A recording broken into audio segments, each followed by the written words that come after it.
Welcome to ઇન્સાઇટ્સ into. આજે આપણે GPSC 2026ની જે પ્રિલિમ્સ છે એ પ્રિલિમ્સ માટે પ્રેક્ટિસ કેટલી ઇમ્પોર્ટન્ટ છે, તેનાથી ફાયદા કેટલા થાય છે અને આપણે તેને કઈ રીતે ગેરસમજ તરીકે લઈએ છીએ તો એના ઉપર આપણે ડિસ્કશન કરીશું અને આપણું જે કન્ફ્યુઝન છે એને દૂર કરવાનો પ્રયત્ન કરીશું. તો શરૂ કરીએ પહેલા વિડીયોના રોડમેપથી કે આપણે વિડીયોમાં શું વાત કરવાના છીએ. વિડીયોમાં ફર્સ્ટ ઓફ ઓલ આપણે ડિસ્કસ કરીશું કે ગેરસમજ કઈ છે પ્રેક્ટિસને લઈને, એ આપણે પહેલા દૂર કરીશું. ત્યારબાદ એનું શા માટે જરૂરી છે, નેસેસિટી શું છે એની, પ્રેક્ટિસ શા માટે કરવી જોઈએ એના પર વાત કરીશું અને એના બિગેસ્ટ ફાયદા મતલબ કે એના મોટા ફાયદા શું છે, જો આપણે પ્રેક્ટિસ કરીશું તેના ફાયદા શું છે એના ઉપર આપણે વાત કરીશું અને ઇન્સાઇટ્સ ઇન્ટુ આ બધામાં ક્યાં હેલ્પ કરી શકે છે એના ઉપર થોડું ડિસ્કશન કરીશું. તો આ તમામ વસ્તુ ડિસ્કસ કર્યા પછી તમારે જે પ્રેક્ટિસને લઈને કન્ફ્યુઝન છે અને પ્રેક્ટિસનો કઈ રીતે ફાયદો ઉઠાવવો, પ્રેક્ટિસથી કઈ રીતે આપણા માર્ક વધારવા, તો એના ઉપર આપણે વાત કરીશું.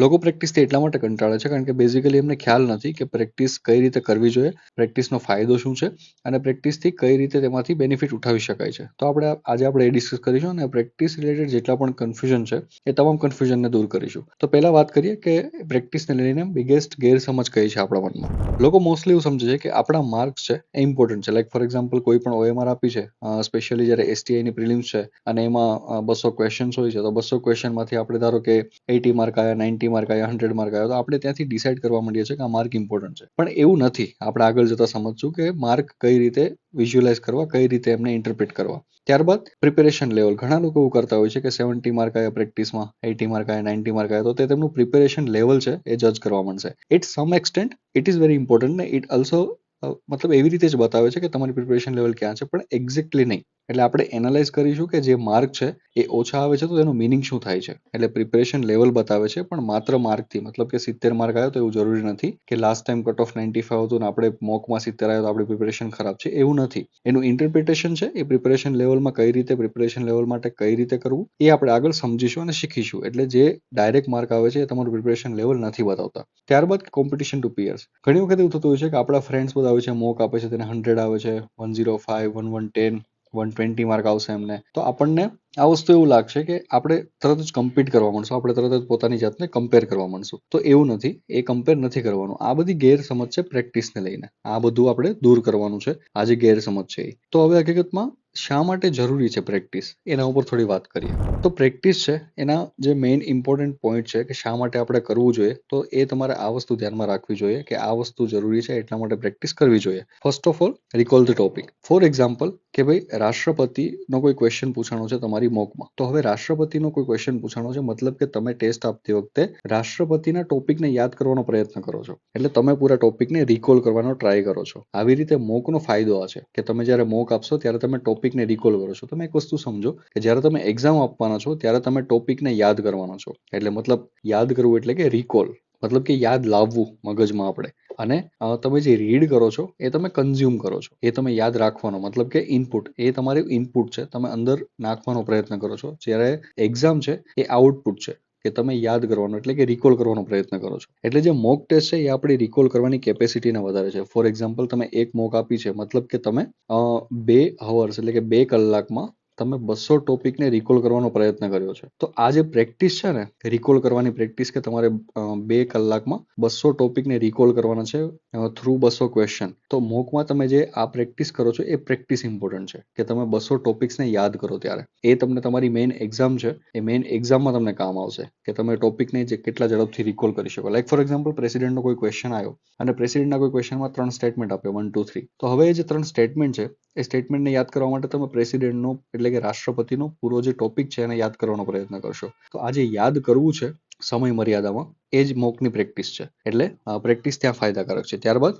કે ઇમ્પ્રુવ વીક એરિયાઝ. હવે લાઈક ફોર એક્ઝામ્પલ કે ગવર્નર કે રાજ્યપાલ છે એનો કોઈ ક્વેશ્ચન પૂછાણો અને તમને નથી આવડ્યો, તો એ આઈડેન્ટિફાય થાય છે કે મારું જે રાજ્યપાલનો ટોપિક છે એ થોડો વીક છે. લાઈક ફોર એક્ઝામ્પલ બેન્કિંગ છે, બેન્કિંગમાંથી કોઈ ક્વેશ્ચન પૂછાયો ઇકોનોમીમાં અને તમારો એ ક્વેશ્ચન ખોટો પડ્યો, તો એ ઇન્ડિકેટ કરે છે કે આ જે ઇકોનોમીના એટલા ટોપિક છે એમાંથી જે બેન્કિંગ ટોપિક છે એ તમારે ફરીથી સારી રીતે કરવો પડશે. એટલે આપણે જે વીક એરિયાઝ છે એને આઈડેન્ટિફાય કરવામાં અને ઇમ્પ્રુવ કરવામાં હેલ્પ કરે છે આપણને. ત્યારબાદ એક્ઝામ લાઈક સિચ્યુએશન, જેમ મેં હમણાં કહ્યું કે 2 કલાકમાં 200 ટોપિકને યાદ કરવાના છે અને એ પણ સાચી રીતે, અને જોડે ઇફિશિયન્સી પણ લાવવાની છે. શા માટે? બીકોઝ નેગેટિવ માર્કિંગ છે. તો આ બધી વસ્તુ છે તેમાં આ વસ્તુ હેલ્પ કરે છે. એટલા માટે પ્રેક્ટિસ ઇમ્પોર્ટન્ટ છે અને આ તમને યાદ હોવું જોઈએ. Mind it, you should mind it while you practice. આ વસ્તુ જરૂરી છે. ત્યારબાદ કે એનહેન્સ ધ મટીરિયલ. હવે આ કઈ રીતે જરૂરી છે? લાઈક તમે મોક લીધું, કોઈ પણ ટેસ્ટ, કોઈ પણ કોચિંગનું, ઘણા બધા કોચિંગ મોક પ્રોવાઈડ કરે છે અને મોસ્ટલી એઆઈ બેઝ હશે એટલે નોટ એન ઇશ્યુ. એટલે ઘણા બધા મોક જનરેટ થતા હશે. તમે કોઈ પણ મોક આપો તો એ મોકમાંથી તમે શું શીખશો કે કોઈ ટોપિકમાંથી તમને નવું એક સેન્ટેન્સ જાણવા મળ્યું છે તો તમે એ સેન્ટેન્સમાં જાણશો. ફોર એક્ઝામ્પલ કોઈ પણ વસ્તુ હોઈ શકે કે ભાઈ આ વસ્તુ અત્યારે ન્યૂઝમાં છે તો આ વસ્તુ રિલેટેડ વધારે ડિટેલમાં કન્ટેન્ટ મળે. Like for example Padma award છે તો પદ્મ એવોર્ડ ન્યૂઝમાં હતા, ન્યૂઝપેપરમાં આવ્યા અને એના ઉપર તમને પ્રિલિમ્સમાં મોકમાં ક્વેશ્ચન આવી ગયો કોઈ મોક ટેસ્ટમાં. એટલે હવે અહીંયાથી શું થાય કે આ મે બી તમારું વાંચવાનું રહી ગયું હોય, મે બી તમારા ધ્યાનમાં ન હોય તો તમે ત્યાંથી એની નોટ્સ બનાવી શકો. એટલે તમારું જે મટીરિયલ છે એ એનહાન્સ થઈ શકે. તો એ વસ્તુ જરૂરી છે. લાઈક ફોર એક્ઝામ્પલ કે કોઈ પણ એક મેળો, એ તરણેતરનો મેળો છે, એ તરણેતરનો મેળો આ વખતે ન્યૂઝમાં છે બીકોઝ ત્યાં કઈ મોટી ઇવેન્ટ થઈ ફોર એક્ઝામ્પલ. તો હવે આપણે આર્ટ એન્ડ કલ્ચર વાંચ્યું જ છે, આર્ટ એન્ડ કલ્ચરમાં તરણેતરનો મેળો પણ વાંચ્યો છે, પણ બીકોઝ આ વખતે ન્યૂઝમાં છે અને મોક એ કવર કરે છે તો આપણું જે ટોપિક છે એ પણ આપણું એનહેન્સ જે મટીરિયલ છે એ પણ એનહેન્સ થશે. એટલે આ વસ્તુ આપણે ધ્યાનમાં હોવી જોઈએ. જ્યારે આપણે પ્રેક્ટિસ કરીએ ત્યારે જ એનો પોઝિટિવ ફાયદો આપણે ઉઠાવી શકશું. ત્યારે જ આપણને પ્રેક્ટિસ છે એ આપણને હેલ્પફુલ થશે. તે ઉપરાંત પીવાયક્યુ છે એમાં સ્પેશિયલ અટેન્શન આપવું જોઈએ બીકોઝ પીવાયક્યુ છે એ આપણને મેથડ સમજાવે છે કે એક્ઝામ કઈ રીતે હશે, કેમ પૂછાવાની હશે, ત્યારબાદ આપણને ટોપિક્સનું ઇમ્પોર્ટન્સ સમજાવે. હવે તમને પણ ખબર છે કે પોલિટી છે એ ઘણું મોટું છે, પણ પોલિટીમાં જે પાર્લામેન્ટ ચેપ્ટર છે બહુ જ ઇમ્પોર્ટન્ટ છે, ફંડામેન્ટલ રાઇટ્સ છે ચેપ્ટર ઇમ્પોર્ટન્ટ છે, ત્યારબાદ જે એક્ઝિક્યુટિવ છે એ ચેપ્ટર ઇમ્પોર્ટન્ટ છે. એના સિવાયના like for example quasi judicial bodies અને સ્ટેચ્યુટરી બોડીઝ છે, બંધારણીય સંસ્થાઓ, એ બધું એટલું બધું ઇમ્પોર્ટન્ટ નથી જેટલું આ 3 ચેપ્ટર ઇમ્પોર્ટન્ટ છે. તો આ આપણને ઇમ્પોર્ટન્સ સમજાવે છે કે પીવાયક્યુ થી ટ્રેન્ડ શું થવાનું છે, કયા ટાઈપના ક્વેશ્ચન આવવાના છે. તો પીવાયક્યુ ત્યાં આપણને હેલ્પફુલ થઈ જાય છે. એટલા માટે પ્રેક્ટિસ કરતી વખતે માઇન્ડ ઇટ એટલી વસ્તુ તમને ધ્યાનમાં હોવી જોઈએ કે હું શા માટે કરું છું. એટલી વસ્તુ તમને ધ્યાનમાં હશે તો તમને ખ્યાલ આવશે કે ભાઈ પ્રેક્ટિસ છે ઇટ્સ મસ્ટ એમ કે આ ખૂબ જ જરૂરી છે. પ્રેક્ટિસ વગર ચાલવાનું નથી. એટલે આ વસ્તુ આપણને ખ્યાલ ધ્યાનમાં હોવી જરૂરી છે પ્રેક્ટિસ કરતી વખતે. એટલે ઘણી વખત કેવું હોય છે કે આપણને મોટિવ ખબર નથી હોતો, આપણને એમના બેનિફિટ ખ્યાલ નથી હોતા અથવા તો આપણે ધ્યાનમાં નથી આવ્યા હોતા અને આપણે જસ્ટ એના માર્ક પાછળ જ ફરતા હોઈએ છીએ. એટલે આપણને એવું લાગે છે કે પ્રેક્ટિસથી કંઈ ફાયદો થતો નથી બીકોઝ જે નેગેટિવ માર્ક છે એટલે કે ફોર એક્ઝામ્પલ 80 કે 85 કે ઇવન 50-60 માર્ક છે આપણને ડિમોટિવેટ કરી દે છે. તો ત્યાં ડિમોટિવેટ થવાની જરૂર નથી બીકોઝ માર્ક્સ ઇમ્પોર્ટન્ટ જ નથી. પ્રેક્ટિસ આપણે આ બધી વસ્તુ માટે કરીએ છીએ. એટલે આ વસ્તુ તમને ખ્યાલ હોવી જરૂરી છે. એટલા માટે મેં લખ્યું છે માઇન્ડ ઇટ. આ વસ્તુ ધ્યાનમાં રાખો પ્રેક્ટિસ કરતી વખતે. હવે એ વાત જોઈએ કે એમાં બેનિફિટ કેટલા છે. હવે જો તમે પ્રેક્ટિસ આપણે રેગ્યુલર કરીએ છીએ તો પ્રેક્ટિસથી મેઇનલી આ ચાર વસ્તુ આપણને બેનિફિશિયલ છે. ફોર એક્ઝામ્પલ કે માઇન્ડસેટ ડેવલપમેન્ટ. માઇન્ડસેટ ડેવલપમેન્ટનો મતલબ શું છે? જેમ મેં હમણાં કહ્યું કે 2 કલાકમાં 200 ટોપિકને યાદ કરવા. આ એક માઇન્ડસેટ ડેવલપમેન્ટ છે. હવે ફોર એક્ઝામ્પલ તમે કોઈ વાંચો છો, તમે રીડ કરો છો તો તમે રીડ કરતી વખતે 30 મિનિટ કે 35 મિનિટ કે 40 મિનિટ કે 1 કલાક માટે તમે એક જ ટોપિક વાંચો છો તો એ વસ્તુ અલગ છે અને સામે 2 કલાકમાં તમે 200 ટોપિકને યાદ કરો છો એ વસ્તુ અલગ છે. એટલા માટે જ્યારે પણ ટેસ્ટ આપો ત્યારે 2 કલાક બેસો અને 200 ક્વેશ્ચન વાળી ટેસ્ટ આપો. ભલે તમે પોલિટીની ટેસ્ટ આપતા હોય એકલી, તમે ઇકોનોમીને આપતા હોય કે તમે ફૂલ લેન્થ ટેસ્ટ આપતા હોય, જ્યારે પણ ટેસ્ટ આપવા બેસો ત્યારે 2 કલાક અને 200 ક્વેશ્ચન લઈને જ બેસો. એનાથી શું થશે કે માઇન્ડસેટ ડેવલપ થશે. કયું માઇન્ડસેટ? કે 2 કલાકમાં અલગ અલગ સબ્જેક્ટના 200 ટોપિક આપણે યાદ કરવાના છે અને એ ટોપિકમાંથી આપણે 200 ક્વેશ્ચન સોલ્વ કરવાના છે. એટલે એક માઇન્ડસેટ ડેવલપમેન્ટમાં આપણને હેલ્પ થશે. ત્યારબાદ આપણું રીડિંગ ઇમ્પ્રુવ થશે. કઈ રીતે સમજાવું તમને. ફોર એક્ઝામ્પલ તમે 3 મોક આપી છે.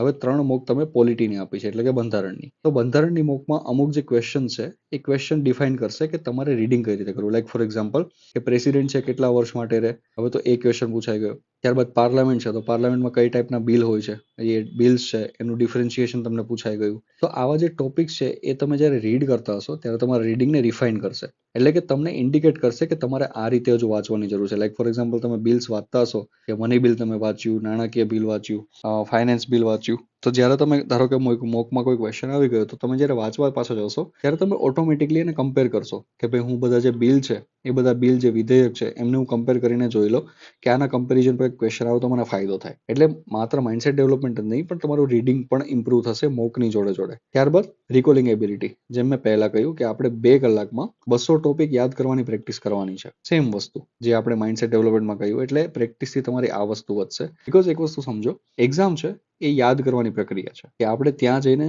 યાદ કરવાનું છે. આ વસ્તુ સમજો. અને આપણે જનરલી શું કહીએ છીએ, અહીંયા બેઠા બેઠા આપણે વાંચીએ છીએ. હવે ધારો કે એક્ઝામ એવી હોત કે ત્યાં જઈને તમારે 2 કલાક વાંચવાનું છે તો આ પ્રેક્ટિસ એકદમ યોગ્ય છે અને મોક પ્રેક્ટિસ કરવાની જરૂર નથી. પણ હવે ત્યાં જઈને શું કરવાનું છે? યાદ કરવાનું છે. અને આપણે આખા દિવસમાં કેટલી વખત યાદ કરવાની પ્રેક્ટિસ કરીએ છીએ? આ વસ્તુ તમે તમારી જાતને પૂછજો.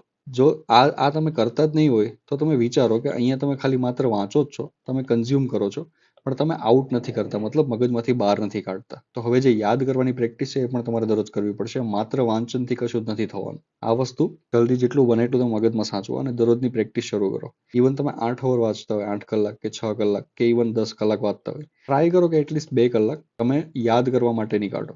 એ હવે તમે પ્રેક્ટિસથી કરી શકો કે તમે બ્લેન્ક પેજ લઈ અને ટોપિકના પોઈન્ટ્સ લખીને કરી શકો, કોઈ પણ રીતે કરી શકો, પણ દિવસમાં એટલીસ્ટ 2 કલાક તમારી પ્રિપેરેશન યાદ કરવા ઉપર હોવી જોઈએ કે હું યાદ કરું કે મેં શું વાંચ્યું છે, શું કર્યું છે. અને સ્પેસિફિકલી જો બને તો 2 કલાકમાં 200 ક્વેશ્ચન્સ સોલ્વ કરવા. એટલે મતલબ કે એક પૂરું પેપર, જેનાથી તમારું શું થશે કે યાદ કરવાની કે રિકોલિંગ એબિલિટી છે એ સ્ટ્રોંગ થશે અને તમને એક્ઝામ આપવામાં બહુ જ સરળતા રહેશે. એટલે આનાથી એ ફાયદો છે. લાસ્ટ, ટાર્ગેટેડ પ્રિપેરેશન, કે જેટલું તમે પ્રેક્ટિસ કરતા રહેશો એટલું તમને ખબર પડતી રહેશે કે આ ટોપિક મારા સારા છે કે આ ટોપિક ખરાબ છે.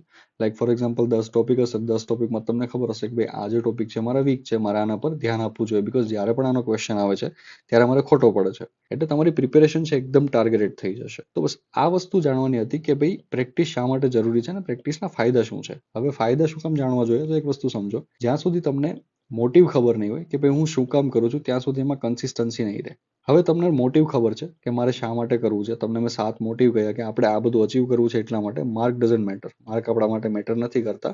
માર્ક આપણી પ્રિપેરેશનને ટાર્ગેટેડ બનાવશે. જ્યાં આપણને ઓછા માર્ક આવશે કે એકદમ આપણને ઓછા માર્ક આવે તો ત્યાં આપણે એ સમજવાનું છે કે આમાં મારે વધારે મહેનત કરવાની જરૂર છે.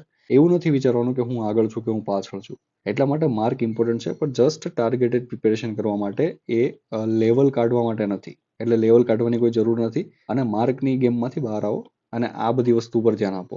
એટલા માટે પ્રેક્ટિસ જરૂરી છે, એટલા માટે આપણને મોટિવ ખબર હોવી જરૂરી છે, એટલા માટે આપણને બેનિફિટ ખબર હોવી જરૂરી છે. આ વસ્તુ ખબર હશે તો આપણી પ્રિપેરેશન કન્સિસ્ટન્ટ રહેશે અને આપણી પ્રેક્ટિસ ચાલુ રહેશે. આપણે યાદ કરવાની પ્રેક્ટિસ કરશું અને જે આપણે રિયલ એક્ઝામમાં કરવાનું છે ત્યાં જઈને આપણે યાદ જ કરવાનું છે.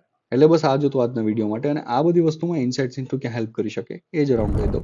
બેઝિકલી ઇન્સાઇટ્સ ઇન્ટુ જે સપોર્ટ સિસ્ટમ છે એમાં તો બેઝિકલી આ હરેક વિડીયોમાં કહ્યું છે, છતાં પણ એક રિપીટ કરી દઉં કે ન્યૂઝપેપરની ડેઇલી એડિટોરિયલની સમરી છે. કૂપન કોડ NEW10 યુઝ કરજો એટલે 10% ડિસ્કાઉન્ટ મળી જશે તમને જે પણ છે. 15 ડેઝનું છે, 1 મંથનું છે અને 2 મંથનું છે. આ સાઇટ ઉપર અવેલેબલ છે, ત્યાં જઈને વિઝિટ કરી અને તમે સબસ્ક્રાઇબ કરી શકો છો. બાકી PYQs અને ટેસ્ટ સિરીઝ ને એ બધું આવતું રહેશે, એટલે ટેલિગ્રામ ચેનલને જોઈન કરી લો. અને પ્લાન કવરેજ, ધારો કે તમને એવું હોય કે નહીં મારે રેપિડ રિવિઝન કરવું છે બધા સબ્જેક્ટનું ગુજરાતીમાં, તો એની નોટ્સ અને વિડીયો લેક્ચર છે એ પણ અવેલેબલ હશે સાઇટ પર, તો એ પણ તમે વિઝિટ કરી શકો છો. જસ્ટ આ ઓવરવ્યૂ માટે કે જેમને પણ હકીકતમાં સપોર્ટ સિસ્ટમની જરૂર છે એ ત્યાં જઈ શકે છે. બાકી જે ગાઈડન્સ વિડીયોની સિરીઝ છે એ તો યુટ્યુબ ઉપર ફ્રીમાં શરૂ જ રહેશે, એટલા માટે ચેનલને સબસ્ક્રાઇબ કરી લેજો જેથી કરીને તમને આ વિડીયોનો એક્સેસ મળતું રહે. તો બસ આપણે આ પ્રેક્ટિસ માટે જેટલું જ કરવાનું હતું. બસ ખાલી એ જ કહેવાનું હતું કે માર્ક ડઝન્ટ મેટર, આપણે અત્યારે મોટિવ ઉપર ધ્યાન આપવાનું છે કે આપણું મોટિવ શું છે પ્રેક્ટિસ કરવાનું અને પ્રેક્ટિસ કરતા રહેવાનું છે. તો થેન્ક યુ ફોર ટુડે અને મળીએ ફરીથી નવા વિડીયો.